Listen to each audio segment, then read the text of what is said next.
Ya, jadi di Google itu sudah menyediakan ya fitur di halaman satu Google itu adalah fitur video.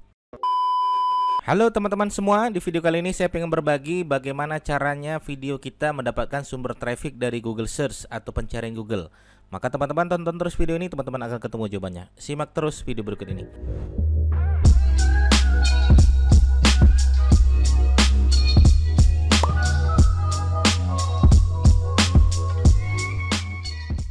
Baik teman-teman sekalian ya, ada beberapa video ya ketika kita melihat di bagian sumber traffic eksternal YouTube channel kita ya, maka kita akan melihat di situ ya sumber proporsi dari total traffic kita tuh berasal dari mana gitu kan.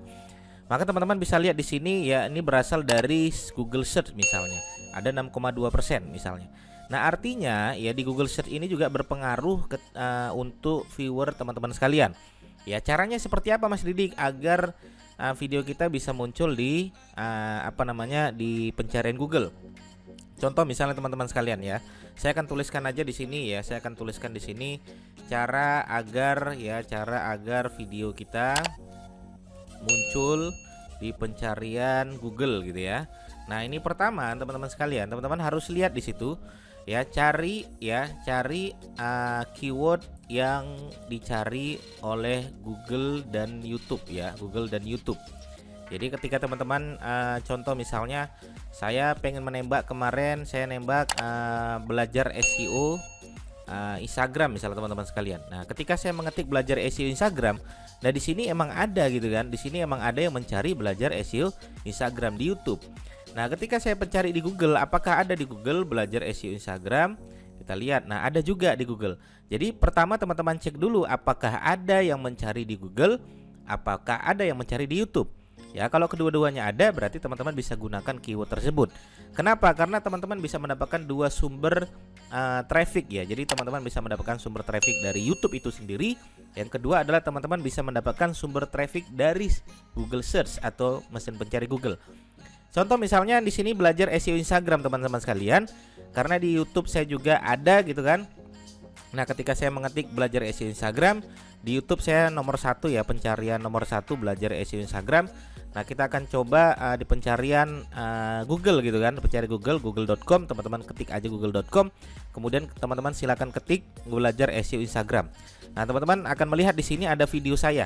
Ya, jadi di Google itu sudah menyediakan ya fitur di halaman satu Google itu adalah fitur video. Ya, artinya emang pihak Google itu menyediakan khusus ini loh, khusus video, dan biasanya dimasukkannya adalah video YouTube. Ya, ada yang bertanya sama saya seperti ini, apakah kalau kita misalnya membuat website sendiri Mas Didik, websitenya tersebut kita masukkan link YouTube kita, apakah itu termasuk nanti video yang muncul di pencarian Google? Saya jawab, kalau dulu iya, kalau sekarang tidak teman-teman sekalian. Kalau sekarang adalah video yang berasal dari YouTube lah yang akan dikeluarkan dari mesin pencari Google itu sendiri. Nah, ini video-video YouTube teman-teman sekalian. Nah, ini sangat disayangkan kalau teman-teman tidak memanfaatkan ini untuk sebagai traffic sumber sumber traffic di channel YouTube teman-teman sekalian ya.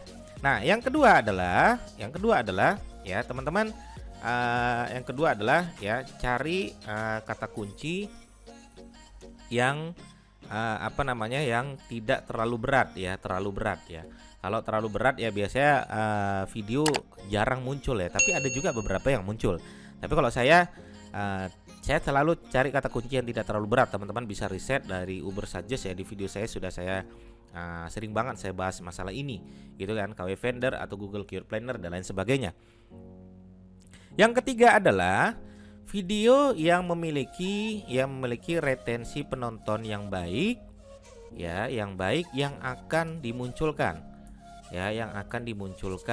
di YouTube ya, di Google ya, di Google Search. Jadi tidak semua video ya yang dimunculkan di Google itu adalah video-video yang menggunakan kata kunci saja, tidak. Tapi video yang memiliki retensi penonton yang baik, maka video itu yang akan dimunculkan di mesin pencari Google. Ya. Tapi kaidahnya harus tetap menggunakan kaidah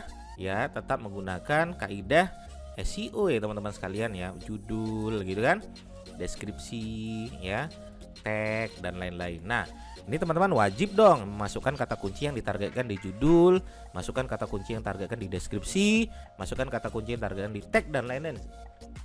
Ya, teman-teman bisa gunakan ini ya di video channel teman-teman sekalian.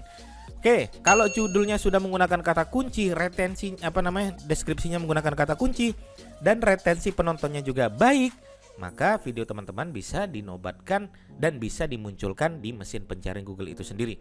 Oke, contoh beberapa video saya yang lain teman-teman, misalnya belajar SEO blogger. Ya, belajar SEO blogger. Nah, di Google ada ya, di Google ada, nanti kita lihat di YouTube apakah ada. Kalau di Google ada, kita cek di YouTube. Coba ini dicek di YouTube, belajar SEO blogger misalnya. Saya cek di YouTube ya, ada tuh blogger. Saya enter misalnya, ada video saya nomor 1 nih ya teman-teman ya. Pokoknya video saya tuh ada tanda bunderan merah seperti ini, berarti ini video saya rata-rata seperti itu ya. Oke, kemudian kita cek di Google teman-teman, belajar SEO blogger. Teman-teman bisa lihat di sini apakah ada video saya. Nah, ada ya. Artinya apa? Bahkan ada 2 nih ya. Artinya apa? Artinya emang pihak Google sendiri sudah menyediakan ruang khusus view video, maka silakan teman-teman manfaatkan ini sebagai sumber traffic teman-teman semua. Oke, nah silakan teman-teman pelajari lagi dan teman-teman pahami bahwasannya retensi penonton itu sangat mempengaruhi di mesin pencari Google itu sendiri. Nah, kalau teman-teman lihat di bagian analitik, di bagian jangkauan, teman-teman akan melihat di situ ya bahwasanya ini video kita adalah video-video yang dapat sumber traffic dari Google Search itu ada sekitar 6,2%. Jadi ketika penonton saya ada 200.000, ada 6,2%, berarti ada sekitar 12.000 penonton saya yang menonton gara-gara mengetik di Google Search gitu ya, atau mesin pencari Google. Oke, begitu teman-teman yang bisa saya jelaskan kepada teman-teman. Silakan dipraktekkan, silakan ada bertanya langsung aja ke kolom komentar saya. Terima kasih atas perhatiannya, sampai ketemu. Assalamualaikum warahmatullahi wabarakatuh.